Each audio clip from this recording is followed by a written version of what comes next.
അസ്സലാമു അലൈക്കും വറഹ്മത്തുള്ളാഹി തആല വബറകാതുഹു.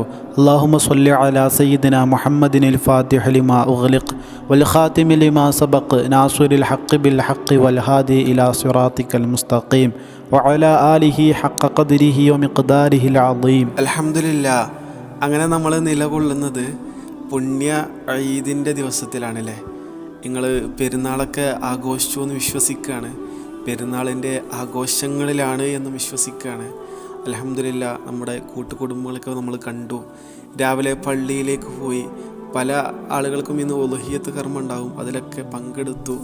അതുപോലെ കൂട്ടുകാരോടൊപ്പം, അതുപോലെ നമ്മുടെ സ്വന്തം വീട്ടുകാരോടൊപ്പം, കുടുംബക്കാരോടൊപ്പം കുറച്ചൊക്കെ ടൈം സ്പെൻഡ് ചെയ്തു എന്നൊക്കെ വിശ്വസിക്കുകയാണ്.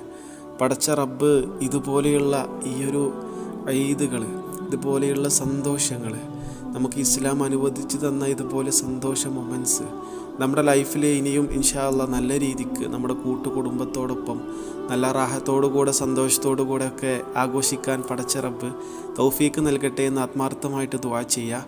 ഈ ഒരു പുണ്യരാവിലെ നമ്മളിൽ നിന്നും മരണപ്പെട്ടു പോയ ആളുകളെ ഒരിക്കലും നമ്മൾ മറക്കരുതേ.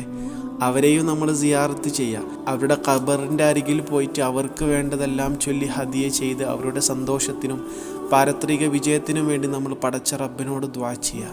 ഇൻഷാ അല്ലാഹ് നാളെ നമുക്കും അതുപോലെ ഒരവസ്ഥ വരുമ്പോൾ നമ്മളെ ഓർക്കാൻ ഈ ഭൂമിയിലെ ആളുകൾ വേണമെങ്കിൽ നമ്മളിൽ നിന്ന് മരണപ്പെട്ടു പോയവരെ ഇപ്പോൾ ഓർക്കണം. എന്നാലേ നമ്മൾ മരിച്ചു കിടക്കുമ്പോഴും നമ്മളടുത്തേക്ക് വരാൻ, നമുക്ക് വേണ്ടി എന്തെങ്കിലുമൊക്കെ ചൊല്ലാൻ ചെയ്യാൻ ആളുകൾ ഉണ്ടാവുള്ളൂ.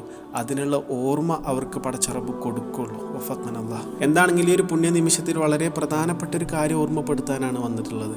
കൂടുതൽ പറഞ്ഞ് മുഷിപ്പിക്കുന്നില്ല, അല്ലെങ്കിൽ കൂടുതൽ പറഞ്ഞ് ഇൻഷാ അല്ലാഹ് നിങ്ങൾ ആ ഒരു സന്തോഷ നിമിഷത്തിൽ ആ ഒരു ടൈം കവർന്നെടുക്കുന്നില്ല. എങ്കിലും ചെറിയൊരു അറിവ്, ഈ ഒരു പുണ്യ നിമിഷത്തിൽ ഒരിക്കലും നമ്മൾ അള്ളാഹുവിൻ്റെ ഹബീബ് സ്വല്ലല്ലാഹു അലൈഹി വസല്ലം തങ്ങളെ മറന്നു പോകല്ലേ. അവിടുത്തെ മേൽ സ്പെഷ്യലായിട്ട് നമ്മൾ സ്വലാത്ത് വർദ്ധിപ്പിക്കേണ്ട ഒരു പ്രത്യേക ദിവസം കൂടെയാണ് ഈ ഒരു പെരുന്നാൾ ദിവസം എന്നുള്ളത്. കാരണം നമുക്ക് ഇതുപോലത്തെ സന്തോഷ നിമിഷങ്ങൾ സമ്മാനിച്ചത് ആ ഹബീബ് സ്വല്ലല്ലാഹു അലൈഹി വസല്ലം തങ്ങളിലൂടെയാണ്. അള്ളാഹു ഈ ലോകങ്ങൾ തന്നെ പടക്കാൻ കാരണക്കാരനായിട്ടുള്ള ആ ഹബീബ് നമുക്ക് വേണ്ടിയാണ് ജീവിച്ചത്, നമുക്ക് വേണ്ടിയാണ് പടച്ച റബ്ബിനോട് എല്ലാ നിലക്കും കരഞ്ഞ് പ്രാർത്ഥിച്ചത്, നമുക്ക് വേണ്ടിയാണ് നാളെ പടച്ചോന് മുമ്പിൽ സുജൂദിൽ വീണ് ദുആ ചെയ്യുന്നതും ഷഫാഅത്ത് ചെയ്യുന്നതും. അതുകൊണ്ട് ആ ഹബീബിനെ ഈ സന്തോഷ നിമിഷത്തിൽ ഒരിക്കലും നമ്മൾ മറക്കാണ്ടിരിക്കുക. നമുക്കറിയുന്ന, നമുക്ക് ചൊല്ലാൻ പറ്റുന്ന സ്വലാത്തുകളൊക്കെ പ്രധാനമായിട്ട് നമ്മൾ ആ ഹബീബിൻ്റെ മേൽ നമ്മൾ ചൊല്ലുക. എന്നിട്ട് പടച്ച റബ്ബിൻ്റെ മുമ്പിൽ ദുആ ചെയ്യുക. ഈ ഒരു കർമ്മം, ഈ ഒരു അമൽ ഒരിക്കലും നമ്മൾ മറക്കാണ്ടിരിക്കുക. എന്താണെങ്കിലും ഇൻഷാ അല്ലാഹ് നിങ്ങളെ വിലയേറിയ ദുആകളിൽ ഈ പാപിയെയും മറ്റു എല്ലാ മുഅ്മിനീങ്ങളും മുഅ്മിനാത്തുകളെയും മുസ്ലിമീങ്ങളും മുസ്ലിമാത്തികളെയും ഉൾപ്പെടുത്തണേ എന്ന ദുആ വസിയത്തോടെ അസ്സലാമു അലൈക്കും വറഹ്മത്തുള്ളാഹി.